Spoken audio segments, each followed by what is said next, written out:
ታሪካችን የሚጀምረው በህንድ ገጠራማ አካባቢ ውስጥ ሲሆን የገጠሩ ባለሀብት የሆነው ሸንዲ ወደ መኖሪያ ቤት ሲገባ እያስመለከተን ነው። ነገር ግን የቤቱ ጥበቃ የነበረው ግለሰብ አንቀላፍቶ ስለነበር በሩን ቶሎ አልከፈተላቸውም ነበር። ይባስ ብሎም በሩን በደንብ ስላልከፈተው የመኪናው ቦዲ በበሩ ብረቶችም ይጫራሉ። በዚህም የተናደደው ሸንዲ ይህን አዛውንት በጋርዶቹም ያስደበድበዋል። አንድ የሰፈሩ ልጅም ራሁል የሚባል ልጅ ጋርም በመሄድ አባቱ እየተደበደበ እንደሆነም ይነግረዋል። ራሁልም በንዴት ወደዛው ሲደርስ አባቱ የቅጣት ስፖርት ሲያሰሩት ነበር። አባቱንም ይዞ ሸንዲ በሀብቱ መኩራራት እንደሌለበትና ይሄ መሬት የነሱ እንደነበር አስረግጦ ነግሮትም ይሄዳል። ቤትም ሄደው አባቱ መሬቱን ባይሸጠው ኖሮ አሁን ላይ ከዚህ የተሻለ ኑሮ እንደሚኖሩ አባቱን እየወቀሰ ያወራል። እናቱም ቀበል ብላ አባቱን መዝለፍ አቁሞ ስራ እንዲጀምርና ዘላለሙን እነሱ ባመጡት ብር ቁጭ ብሎ መጦሩን እንዲያቆምም ትነግረዋለች። የእናቱ ቃላቶች መራራ የሆኑበት ራሁል እየበላ ያለውን ምግብ ትቶም ይወጣል። ማታ ላይም ወደ ቤት ሲመለስ ቤተሰቡ አዝኖም ይጠብቀዋል። ምን እንደተፈጠረም ቢጠይቃቸው አባቱ ከእርሻው አትክልት ይዞ ወደ ቤት እንደመጣ ሸንዲ ስለደረሰበት ከስራ አባሮት እንደሆነም ይነግሩታል። አባቱም ከተማ የሽከማ ስራ ስላገኘ ጠዋት ከዚህ እንደሚሄዱም ይነግሩታል።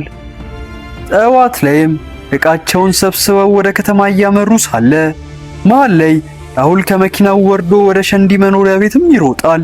እዛም ከደረሰ በኋላ ይሄ ሁሉ ነገር የተፈጠረው በሱ ስለሆነ ራሁል በንዴት አንድ ቀን ቤትና መሬታቸውን እንደሚያስመልሱና መሬቱንም በበሬ ፋንታ በሸንዲ እንደሚያርፍ ስቶም ይመለሳል። እዚህም አንድ ሰብዳር የሚባል ፖሊስ ቁርሱን ሊበላ ሲዘጋጅም ያስመለክተናል። ነገር ግን በኢንተርኔት ላይ አንዲት ሴት ተደፍራ እርቃኗን ተጥላ ተኝታም ሲመለከት በፍጥነትም ወደ ቦታው ሄዶ ማን እንዳደረገው የቆሙትን ሰዎች ይጠይቃል። ሰዎቹ ግን በጣም ፈርተው ስለነበር ቃል አልተነፈሱም ነበር።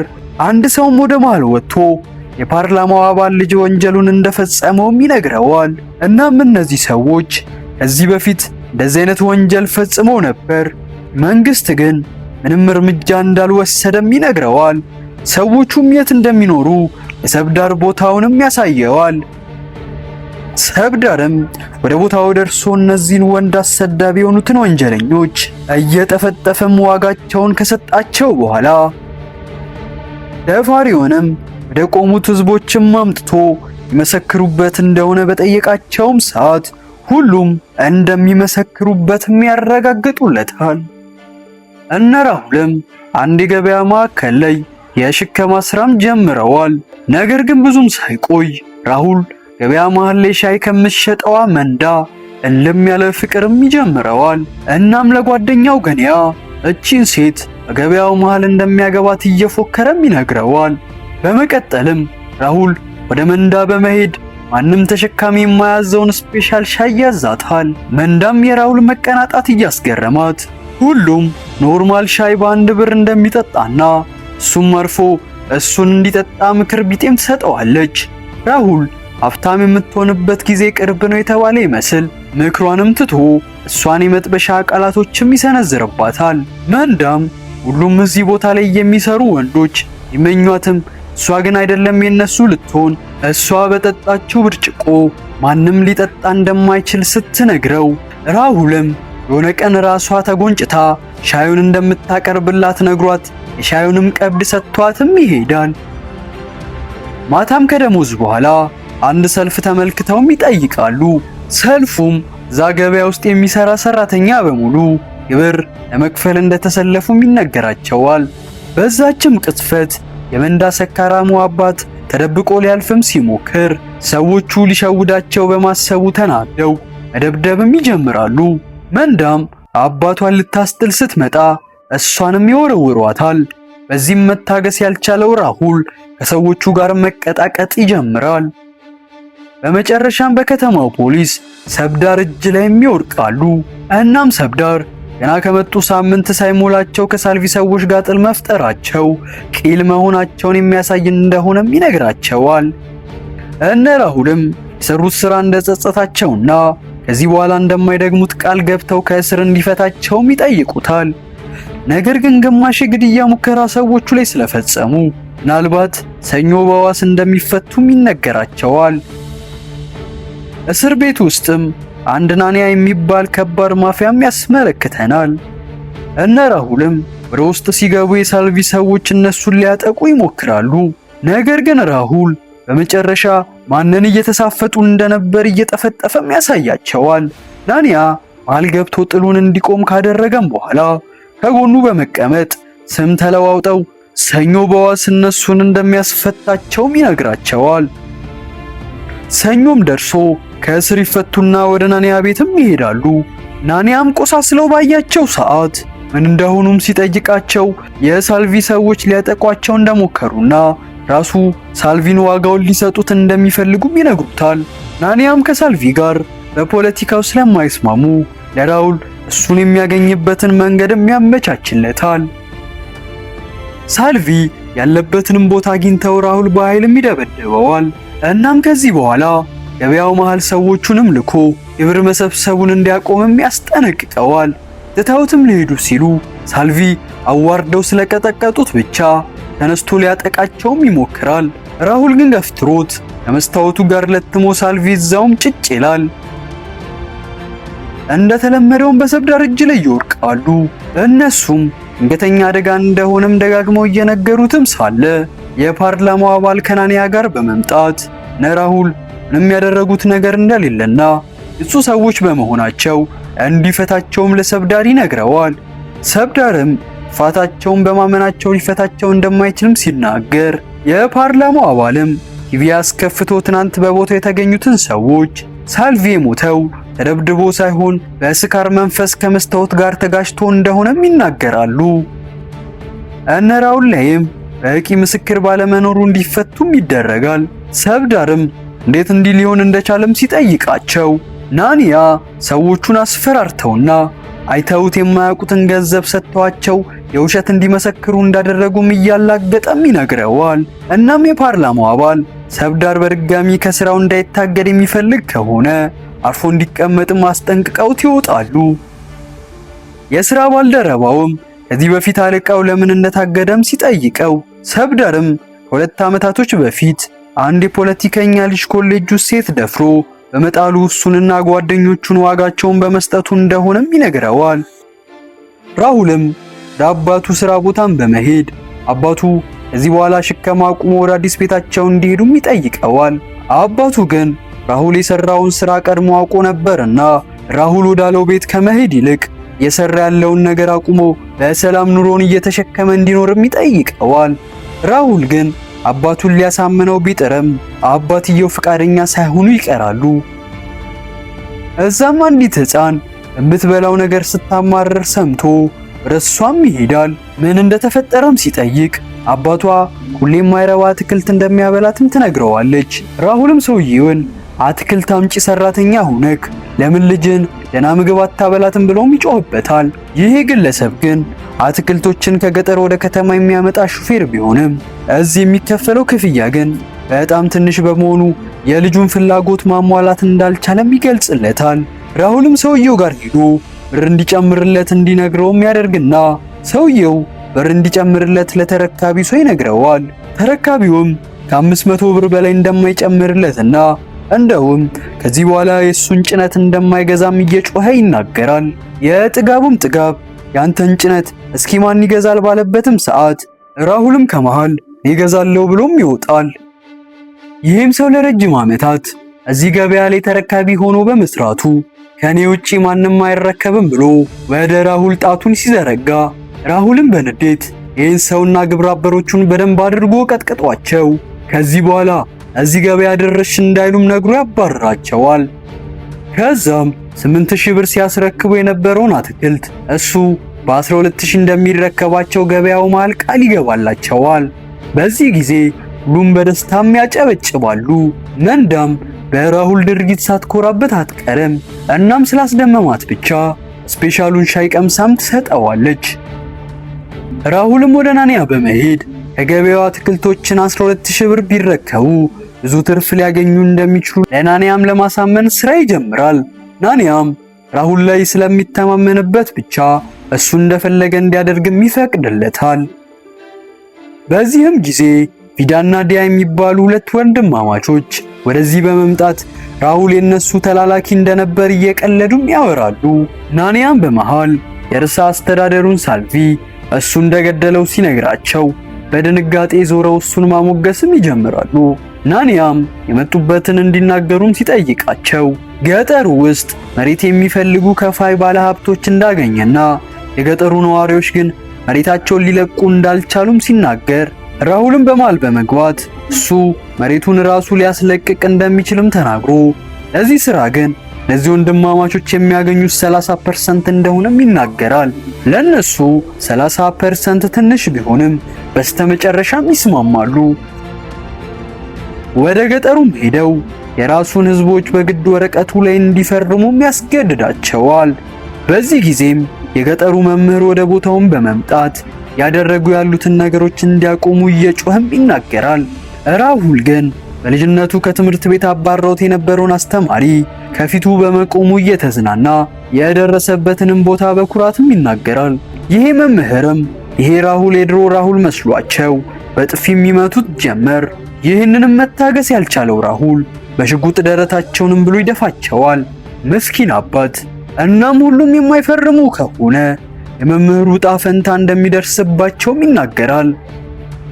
ፖሊስ ጣቢያ ውስጥም የመምህሩ ገዳይ እኔ ነኝ ብሎ አንድ ገበሬ ራሱን በራሱ ይከሳል።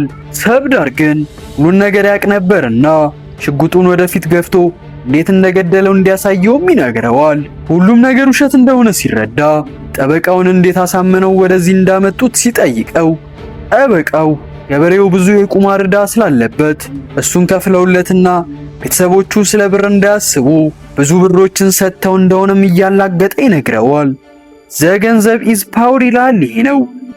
ራሁልም ወደ ቤተሰቦቹ ቤትም ሄዶ በድጋሚ ከሱ ጋር እንዲኖሩ ቢጠይቅ ዜናው ደርሷቸው ነበርና አስተማሪውን በመግደሉም ይወቅሱታል። እናም እነሱ ከዚህ በኋላ እንደዚህ አይነት ልጅ እንደሌላቸው ነግረውትም ከቤት ያስወጡታል። ቀጣዩ ቀንም ናንያ ወደ ፓርላማው አባል ቤት ሄዶ ሳልቪ ከሞተ በኋላ ዝም እንዳለውና የሳልቪንም ቦታ ለሱ እንደሚሰጠው ቃል የተገባለትንም ያስታውሰዋል። የፓርላማው አባል ግን ነገሮች እስኪረጋጉ እንዲጠብቅም ይነግረዋል። ናንያ ግን መጠበቅ እንደማይፈልግ ቶሎ ወንበሩ ላይ መቀመጥ እንደሚፈልግም ዝቶበት ይወጣል። ናንያም ወደ ገበያው መጥቶ ለራሁል መኪና እንደገዛለትና ማታ የሱ ልደት ስለሆነ የገዛለትን መኪና እየነዳ ወደ ፓርቲው እንዲመጣም ነግሮት ይሄዳል።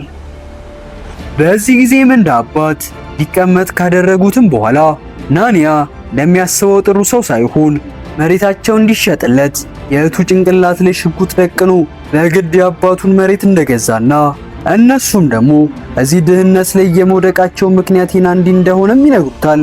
እናም ናንዲ ጠላት እንጂ ወዳጅ ሊሆን አይገባም ይሉታል። በዚህም ጊዜ ከፓርላማው አባል ስልክ ይደወልለታል። ማታ ላይም ወደ ፓርቲው ሜሮ ትንሽ ይዝናናሉ። የሰብዳር አባሎችም እዛው የልደቱ ፕሮግራም ላይም ነበሩ።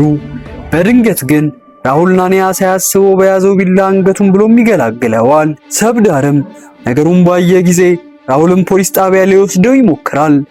ነገር ግን ራሁል ሰብዳርን የሚያናድድ ቃላቶች እያወረወረበት እንዲበሳጭም ያደርገዋል። እናም ከሱም ብሶ ከሱ ጋር መጣላት እንደሚፈልግም ሲነግረው ሰብዳርም የራሁልን ምኞት ለማሳካት የክብር ሸሚዙንም አውልቆ እዛው መሃል ላይ ይቀጣቀጡት ጀመር። ነገር ግን ለራሁል ጥሩ እየሆነ አይመስልም ነበር። ሰብዳርም ይህን ዱርዬ የልቡን አድርሶለት እየጎተተ ወደ ፖሊስ ጣቢያም ይወስደዋል። ቀጣዩ ቀን ላይም የፓርላማው አባል ለጋዜጠኞች ፖሊሶች ነፃ የሆነን ሰው እንዳሰሩና ከዚህ ጀርባ ያለ ሰው ራሁል ሳይሆን ሌላ የማፊያ ቡድን እንደሆነም ይናገራል። ከትንሽ ጊዜያቶችም በኋላ ራሁል ነፃ ይወጣል። እናም ሰብዳር ይህንን ሲያቅ እነዚህን ሰዎች ማጥፋት የሚችለው በሕግ ሳይሆን እነሱን እርስ በርስ በማጫረስ እንደሆነም ይረዳል። ወደ ቤትም እንደገባ ቪዳና ዲያ 30%ቸውን ለመውሰድ ሲመጡ ራሁል ግን በንቀት አንድ ስር ብር ወርውሮላቸው ሌላ ጊዜ እንዲመጡም ይነግራቸዋል። ነገር ግን እሱ የወረወረው እነሱ እሱ ጋር ካላቸው ብር በጣም ስለሚያንስ ሙሉን እንዲሰጣቸውም ይነግሩታል። የራሁል መልስ ግን ከዚህ ጥፉ ነበር። መንዳም ወደ ቤቱ መጣ። ባልና ሚስት የሚያደርጉትንም ነገር ያደርጋሉ። ቪዳና ዲያም አንድ ቦታ ላይ እሳት አንድደው እየተዝናኑ እያለ አንድ ሰው ወደ እነሱ በመምጣት ይህ ቦታ የራሁል ስለሆነ ከዚህ ቦታ እንዲሄዱም ይነግራቸዋል። ቪዳና ዲያ ግን ምን እንዳጨሱ ባይታወቅም ጭራሽ ይህ ቦታ የኔ ነው የሚል ታፔላም ይለጥፋሉ። ራሁልም ወደ ቤት እየገባ ሳለ አንድ ልጅ እየጮኸም ይጣራል። ራሁልም ልጁን እንዲያስገቡት አስደርጎ ምን እንደሚፈልግም ሲጠይቀው ልጁም ቤተሰቦቹ በሕይወት እንደሌሉና እሱ ስራ እንዲሰጠው እንደሚፈልግም ይነግረዋል። ራሁል ግን የሱ ስራ አደጋ ስለሚበዛበት ከኪሱ ብር አውጥቶ ይሰጠውና ብር በፈለገ ሰዓት እንዲመጣም ነግሮት ይሄዳል። ቤት ተቀምጦም ሳለ በልጅነቱ ከአባቱ ጋር እንዴት ሲሆን እንደነበር በሐሳቡም ያያል። ወደ ሰዎቹም ደውሎ ልጁን እንዲያስገቡትም ያዛቸዋል። ልጁም ቤት ሲደርስ ከሱ ጋር እንዲኖር እንደፈቀደለትና ከዚህ በኋላ ወደ ትምህርት ቤት ሄዶ እንደሚማር ቃል ይገባለታል። ባለ ሀብቶቹንም ሰብስቦ ገጠር ውስጥ ለገዙት መሬት እሱ ግብር መክፈል እንዳለባቸውም ያሳውቃቸዋል። ሰብዳርም ይሄ ዜና ሲደርሰው እነ ቪዳስ ደውሎ እነሱ የሚቀበሉበት የባለ ሀብቶች ግብር ራሁል ሊቀማቸው እንደሆነም ያበስራቸዋል። ራሁልም ወደ ገበያ ሄዶ አባቱን ሰላም ሲለው አባቱ ግን እንደማያውቀው ሰው ያልፈዋል። መንዳም ሳትቀር የራሁልን እውነተኛ ጎን ስለተረዳች እሱ ላይ ፊቷን ትዘፈዝፍበታለች። ገኒያም በችኮላ የመንዳ አባት መንዳና ራሁል ፍቅረኛ እንደሆኑም ሲነግረው የመንዳ አባትም ለእንደ ራሁል አይነት ዱርዬ ልጁን መዳር አይፈልግምና ልጁን ለሱ ከሚድርለት በባቡር ቢያስገጫት እንደሚሻልም ይነግረዋል። ጋኒያም ለራሁል አባትየው ፍቃደኛ እንዳልሆኑም ይነግረዋል። ራሁልም ጥጋቡ አናቱ ላይ ወጥቶ የመንዳ አባት ላይ እየጮኸ መንዳ የሱ ብቻ እንደሆነችም ይናገራል። ሰውየው ግን ከዚህ ሞቱን እንደሚመርጥ ሲናገር ራሁል ሰውየውን መደብደብ ይጀምራል እና ይዋስ ብሎ በገበያው መሃል ከእሷ ጋር እንደተኛም ይናገራል። መንዳ ግን በንዴት በጥፊ ብላው ምንም እንኳን ከሱ ጋር ተኝታ ቢሆንም እሱን ግን እንደማታገባው ገበያው መሃል እየጮኸችም ትናገራለች። በዚህ ጊዜ ዓለም ይዞርበታል። ገኒያም መጥቶ ይባስ ብሎ የነሱ ሰዎች እነ ቪዳ እንደተገደሉም ይነግረዋል። ሰብዳርም ወደ ግድያው ቦታ ደርሶ ሁለት ማፊያዎች ሲገዳደሉ እነሱ እጃቸውን ማስገባት እንደሌለባቸው ለስራ ባልደረባውም ይነግረዋል። እናም የነሱን ሰው እየገደለ እርስ በርስ ጦርነት እንዲያውጁም ያመቻችላቸዋል። ራሁልም የነ ቪዳን ቦታ አግኝቶ ከነሱ ጋር መቀጣቀጥ ይጀምራል። በመጨረሻም ግን ያመልጡታል። አንድ የፖሊስ አባል ልጅም እነ ቪዳ ሰው ሆኖ ፖሊሶች ያገኙታል። አባቱም ለምን እንደዚህ እንዳደረገ ሲጠይቀው ሕይወቱን ማሻሻል እንደሚፈልግም ይነግረዋል። አባትየውም በንዴት በጥፊም ይለዋል። ጭራሽ ውድ አይፎን እንደያዘም ሲረዳ ልጁንም ሊደበድበው ሲል ልጁ አባቱንም ተከላክሎ እየጮኸ አባቱ ማድረግ ያልቻለውን ነገር እሱ በትንሽ ቀናቶች ውስጥ እንዳገኘም ይነግረዋል። ሰብዳርም ጥላቸውን እንዲያቆሙ አስደርጎ የቪዳ ስልክ ላይ አስደውሎ እነሱን ለመረሸን ወረቀት እንደወጣባቸውም እንዲነገራቸው ያደርጋል። ቪዳ ተብየውም በፍጥነት ወደ ፖሊስ ጣቢያ መጥቶ እንዳይገድሉት ፖሊሶችን መለመን ጀመረ። እናም ከመረሸን መዳን የሚፈልግ ከሆነ ይህ ወጣት አንተን እየረገጠ መምታት ይኖርበታል ይለዋል። ወጣቱ ግን አለቃውን መርገጥ ቢከብደውም በመጨረሻ ረግጦት መሬት ላይም ይደፋዋል። እናም አንድ ጥፊ ቀምሶ ከፖሊስ ጣቢያም ይወጣል። ወጣቱም ለነዚህ ሰዎች መስራቱ ስለጸጸተው አባቱን ይቅርታ ጠይቆትም ይታረቃሉ። ራሁል የሚያሳድገው ልጅ ጠባቂ ልጁ ትምህርት ቤት እንደሌለ ለራሁል በነገረው ሰዓት ራሁልም እንደ እብድ ልጁን አግኝተውት ወደ ቤት እንዲያመጡትም ቀጭን ትዕዛዝ ያዛቸዋል። ልጁም ወደ ኬክ ቤት ሲገባ ነቪዳ መኪናቸው ውስጥ እየተከታተሉት ነበር። እናም ልጁን ለመውሰድ ከመኪናቸው ሲወጡ ሰርዳር መጥቶባቸው ያሰቡ ያሉትን ነገር ትተው እንዲሄዱም ያደርጋቸዋል። እዚህም ራሁል ልጁ አንድ ነገር የሆነ መስሎት በጣም በተጨነቀበት ሰዓት ልጁ ወደ ቤት ከችም ይላል። ወዴት እንደሄደም ሲጠይቀው ለሱ ልደት ኬክ ለመግዛት ሄዶ እንደነበርም ይነግረዋል። እናም ከዚህ በኋላ የትም እንዳይሄድ አስጠንቅቆት ወደ ስፖርቱም ይመለሳል። ሰርዳርም ወደ ውስጥ ገብቶ ቪዳ ልጁን ሊያግተው እንደሞከረና እዚህ ነገር ውስጥ ልጁን እንዳይከተው አነስ ያለች ምክርም ይሰጠዋል። እናም ራሁል እየፎከረ ከሱ ጋር እስከሆነ ድረስ ማንም ሊነካው እንደማይችል አስረግጦም ይነግረዋል። ሰብዳርም ራሁል እየሄደበት ያለው ነገር አሪፍ ስላልሆነ እጁን ለፖሊስ ሰጥቶ የወደፊት ህይወቱን እንዲያሳምርም ይነግረው። ራሁል ግን ከዚህ በላይ ህይወቱ ሊያምር እንደሆነና ወደ ፖለቲካውም ሊገባ እንዳሰበም ይነግረዋል። ሰብዳርም ሁሉም እንደዛ እያሉ አንድ ባንድ እንዳለቁም ነግሮት ይወጣል። በመቀጠልም ቤታቸውን በግድ የገዛው ሸንዲ ጋርም ይሄዳል። እናም ያኔ ቃል በገባለት መሰረት እርሻ ቦታውን በበሬ ሳይሆን በሱ እንዲታረስ ያደርጋል። በዚህም የሰውየው ህይወት ቶሎ ታልፋለች። መሬቱንም መልሶ የራሱ ለማድረግ ሙሉ ላይ የጣት አሻራውንም ያደርጋል። በጣም በመደሰት አባቱ ጋር ደውሎ መሬቱ እጃቸው እንዳስገባም ቢነግረው አባቱ ግን በሐቅ ስላልመጣ መሬቱን እንደማይፈልገው ይነግረዋል። ወደ ገበያው መጥቶ ዱርዬነቱን አቁሞ አሁን ወደ ፖለቲካው ዓለም እንደገባም ይነግረዋል። አባቱ ግን የሚፈልገው ብርና ዝና ሳይሆን ጥፋቱን ተገንዝቦ እጁን ለፖሊስ እንዲሰጥ ብቻ ነበር። እናም በዚህ ብቻ ደስተኛ እንደሚሆንም ለራሁል ይነግረዋል። ጭራሽ መንዳም መታ በንዴቱ ላይ ቤንዚንም ታርከፈክፍበታለች። እናም ገበያ ውስጥ ከሚሰራ አንድ ሰው ጋር ልትጋባ እንደሆነ የመርዶ ዜናም ትለግሰዋለች። ምንም እንኳን ራሁል ውስጡ በጣም ቢቃጠልም ንዴቱን ተቆጣጥሮ መልካም ዕድል እንደሚመኝላት ነግሯትም ይሄዳል። የፓርላማው አባልም የክብረ በዓሉ ፕሮግራም ላይ ራሁልን እንዲገሉት ለነቪዳም ያሳውቃቸዋል። የሰብዳርም ሙሉ እቅዶቹ እየተሳኩለት የመጣ ይመስላል። በክብረ በዓሉ ሁሉም እየጨፈረ ነው። በተለይ ገኒያ ራሱን ስቶ ነው የሚጨፍረው። ራሁልም ደውሎለት ወደ ክብረ በዓሉ እንደማይመጣና ወደ ቤት እየሄደ እንደሆነም ይነግረዋል። በዚህ ጊዜም ነቪዳ ወደሱ መጥተው ገኒያን በጩቤም ይወጉታል። ሰብዳርም ቦታው ላይ ሲደርስ የፓርላማው አባል መኪና ውስጥ ቁጭ ብሎ እየሳቀ ያሾፋል። ሰብዳርም ወደሱ መጥቶ በጋኒያ መሳሪያ አናቱንም ይለዋል። በፍጥነትም ሞተሩን አስነስቶ ወደ ነሩሃን ቤትም ያመራል። የመጡትም ሰዎች ዋጋቸውን ያገኛሉ። ሰብዳርም ራሁልን ሊያስረው ሲል ራሁል አንድ ቀን እንዲሰጠውም ይለምነዋል። በቀሉንም እንዲበቀል ገኒያንም እንዲቀብር። ሰብዳርም በሐሳቡ ይስማማል። የጋኒያ የቀብር ስነ ስርዓትም እያደረገ ሳለ ነቪዳ መተው ተኩስም ይጀምራሉ። ነገር ግን ራሁል እጁ ላይ መሳሪያ ባለመኖሩ ምክንያት ከነሱ ማምለጥ ይጀምራል። ወደ ገበያውም ገብቶ ይደበቃል። ምንም ያልጣመው አባትም የሰብዳር ገበያው መሃል እየተደረገ ያለውን ነገር ያሳውቀውና ሰብዳርም ወደ ቦታው መጥቶ ከዚህ እንዲጠፉም ይነግራቸዋል። እነሱ ግን ምን እንደተማመኑ ባይታወቅም ከሰብዳር ጋር ጸብም ይጀምራሉ። በገበያው መሃልም የፖሊስና የዱርዬ ክሽክሽ ይፈጠራል። በመጨረሻም ሰብዳር እንደተያዘ ራሁልም ሲያቅ ከተደበቀበት ወጥቶ ለሁለት እነዚህን ክብረ ቢሶች ዋጋቸውን ይሰጧቸዋል። በመጨረሻም ፖሊሶች መጥተው ለቃቅመውም ይወስዷቸዋል። ራሁልም ለሰብዳር አሁን ቢታሰርም ምንም እንደማይመስለውም ይነግረዋል። እናም የመታሰር ፍቃደኛ በሆነበት ሰዓት ላይ ትንሹ ልጅ መጥቶ ራሁል ላይም ይተኩሳል። የዚህም ምክንያት ራሁል አስተማሪ አባቱን ገሎበት ስለነበር የዛን በቀል ለመወጣት ለራሱ ቃል ገብቶ ስለነበር ነው። የራሁልን ሞት እነዚህ ብሽቆች እየሳቁ ሲያወሩ ሰብዳር ሁለቱንም እሱ ወዳለበት ይልካቸዋል። እናም ራሁል አባቱን ይቅርታ ጠይቆት ሕይወቱ ታልፋለች። በቀብሩም ሰዓት እርጉዟ መንዳም ትመጣለች።